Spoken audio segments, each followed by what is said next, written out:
You're about to spend 300 euros, 500 euros or maybe even 1000 euros on a helmet. But there are things brands will not tell you that directly affect your comfort and your safety every single ride. If you don't know these, you're probably choosing the wrong helmet. And once you see it, you can't unsee it. We're talking about why lighter doesn't always feel better, why premium doesn't mean safer, and the one spec that almost nobody checks that can ruin every long ride. More vents mean better cooling, right? Not necessarily, and here's the problem. Ventilation only works if air actually flows through the helmet. Some helmets have 6 vents that barely do anything. Others with fewer vents outperform them completely. It's not about how many vents you have, it's about whether they actually work. So what to do? Look for real-world testing like our road test and don't judge a helmet by how many vents it has. This is where people make a mistake. You see a 900 euro helmet and assume it's safer than a 300 euros one. In reality, if both helmets are ECE 2206 approved, they pass the same core safety standard. That expensive helmet, you're mostly paying for weight reduction, materials, ventilation, finish and brand. Not necessarily better protection. What matters more is fit and impact management, not the price. Nobody talks about this properly. Noise is one of the biggest deal breakers and one of the least transparent specs. And yes, noise depends on your bike, your height and your windshield. That's exactly why we test it consistently. Same bike, same rider, same speed and same conditions. That's how you get real comparisons. So you're actually comparing helmets, not variables. And the difference is much bigger than you think. Some helmets are simply more quiet by design. Better sealing, better aerodynamics and less turbulence. If you ride highway, this matters a lot. So what should you do? Ignore vague claims, look for real, controlled comparisons. Because once you ride a quiet helmet, you won't ever go back. Wind tunnel tested. Sounds like marketing, but here's what brands don't tell you. A lot of helmets aren't tested in a real wind tunnel at all. They rely on computer simulations because real wind tunnel testing is expensive. So when a helmet is wind tunnel tested, that is actually a strong signal of serious engineering. But here's the catch. Even then, it's still not your exact riding conditions. And what should you do? Don't ignore it. If a brand invests in real wind tunnel testing, that's a good sign. Just don't assume it guarantees performance on your bike.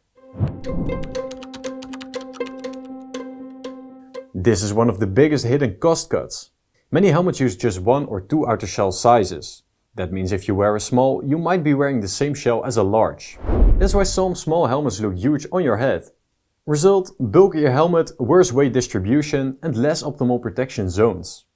Higher end helmets often use 3 or 4 or sometimes even 5 shell sizes. That's a big difference you won't see in marketing.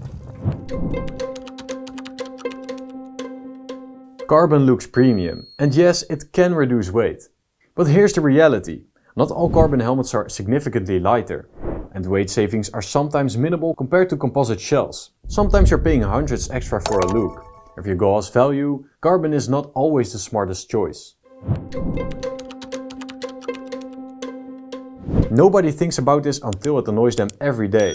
Visor quality changes everything. How it opens, how it seals and how it deals with fog or how fast it scratches. Some visor mechanisms feel solid and smooth while others feel cheap, even on expensive helmets. If you ride daily, this matters more than you think. ECE 2206 is a big step forward. It's better than 2205 and much more strict than DOT, for example.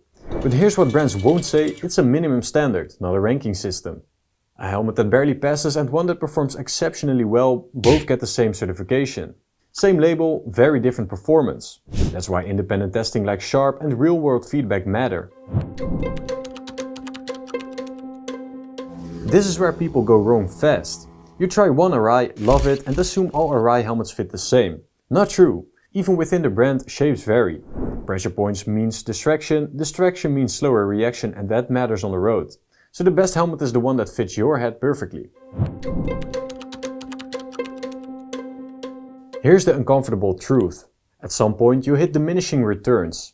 Going from 150 to 300, that's a huge jump. From 300 to 600, noticeable, but from 600 to over 1000 euros, much smaller gains. You're paying for refinement, not necessity. So the real question isn't what's the best helmet, it's what's the best helmet for how you ride.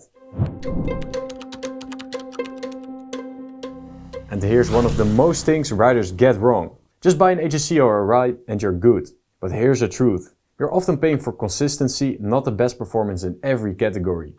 Some are great, but some are just okay. And if the fit is wrong, it doesn't matter how good the helmet is. Meanwhile, less hype brands can match or beat them on weight, features or price. So don't buy the logos. That logo can cost you hundreds without giving you more. Buy the helmet that actually works for you. If you take one thing from this, don't buy a helmet based on marketing, buy it based on how you ride, how it fits and how it performs in the real world. That's exactly how we test every helmet.